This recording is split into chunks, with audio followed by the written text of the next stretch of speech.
Bonjour, voici donc le cours que je vous ai préparé pour ces 2 heures à distance de lundi.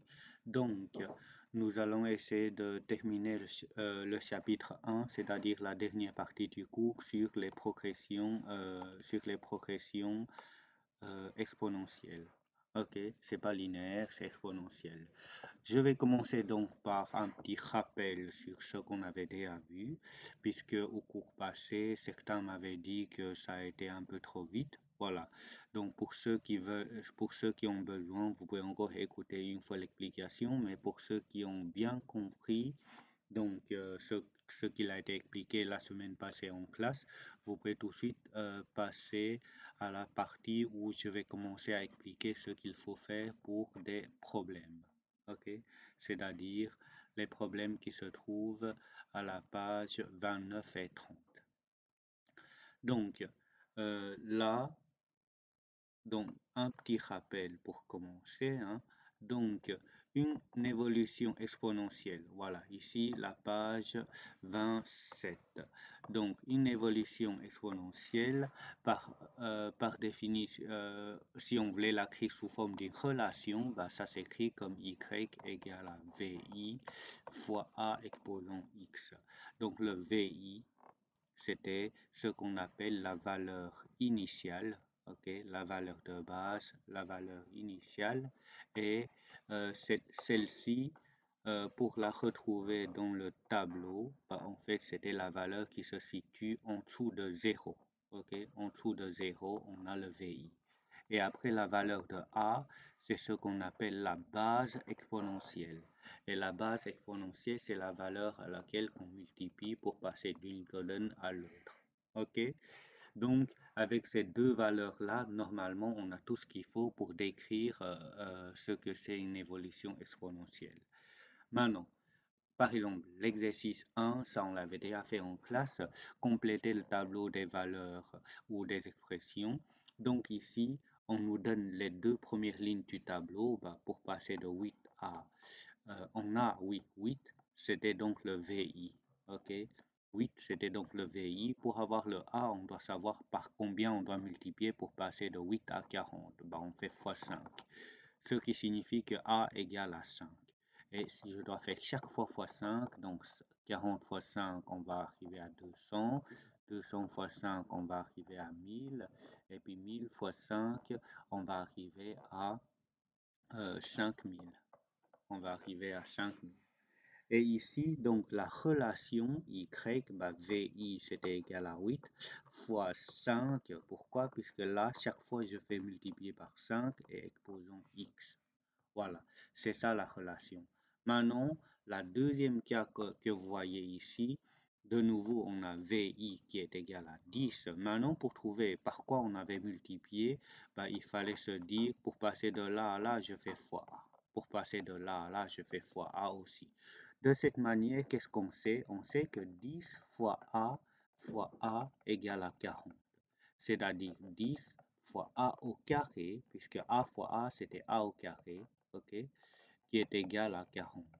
Et donc, A au carré, bah, le 10, je vais la faire passer de l'autre côté. Comme c'est un produit, bah, c'était 40 divisé par 10, ça donne 4. OK? Comme A au carré, c'était égal à 4, c'est-à-dire A fois A égale à 4, bah, il faut que A, c'était égal à racine carrée de 2, racine carrée de 4, et ça va me donner 2. OK? Donc là, on constate que c'était chaque fois fois 2 et fois 2. Et on peut vérifier par 10 fois 2, ça nous donne 20. 20 fois 2, ça nous donne bien 40. Et 40 fois 2, ça va nous donner 80. 80 fois 2, 160.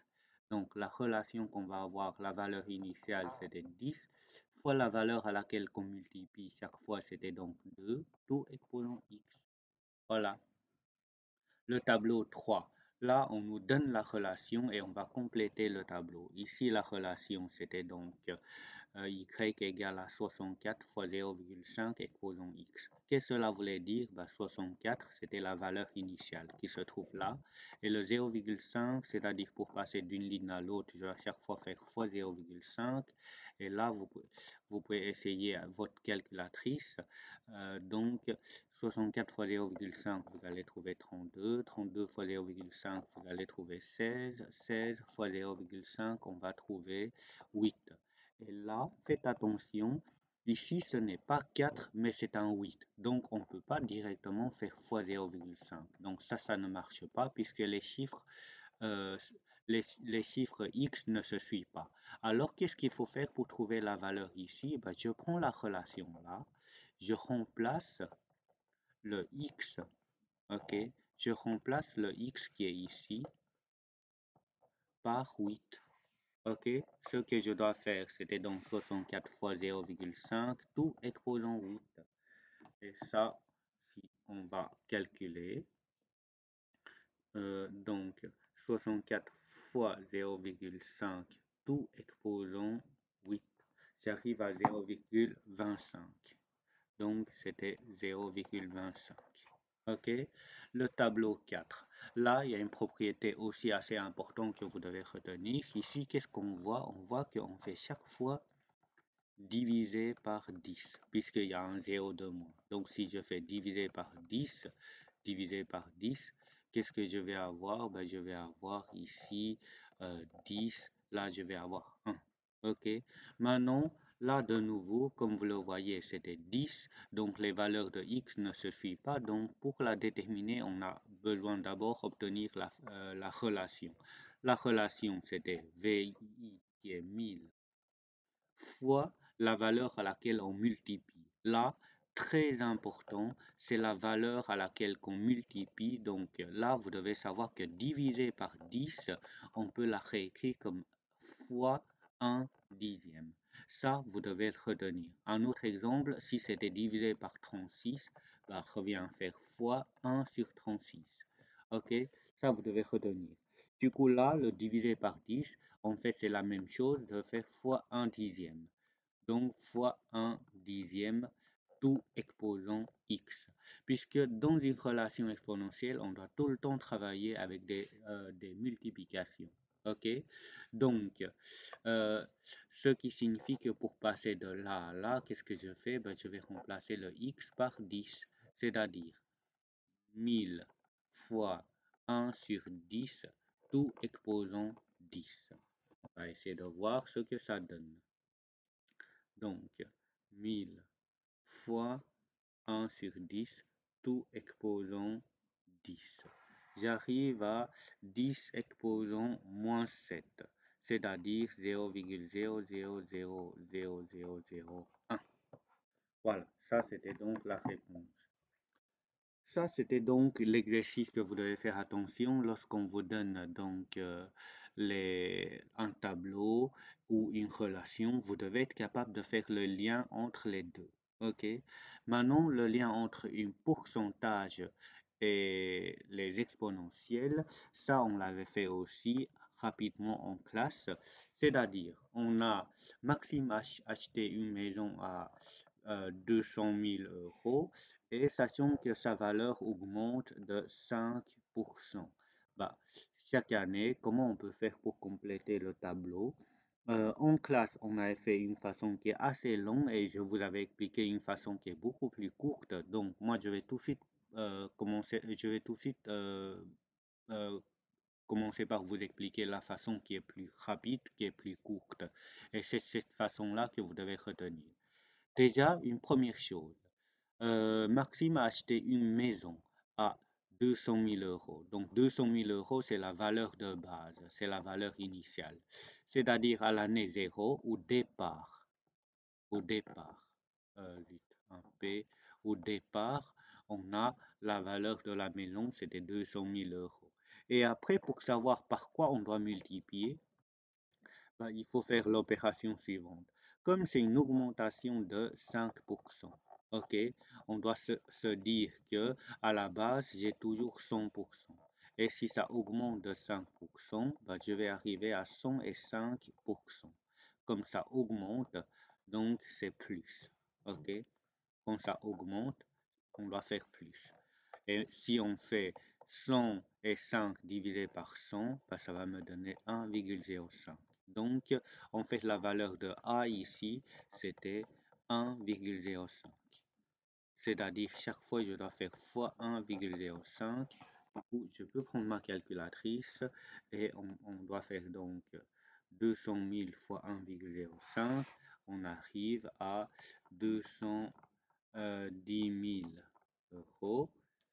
Et après encore, fois 1,05, j'arrive à 220 500. Je vais encore continuer à faire fois 1,05. Ça va me donner 231 500, il n'y a pas virgule ici, 525. Et si je fais encore fois 1,05, bah là, je vais trouver 243 000, il n'y a pas virgule, 101,25 centimes. OK? Voilà. Du coup, la relation, c'est quoi? Bah, la relation, c'est VI, qui est 200 000 euros, fois la valeur à laquelle on avait multiplié, 1,05, tout exposant X. OK? Maintenant,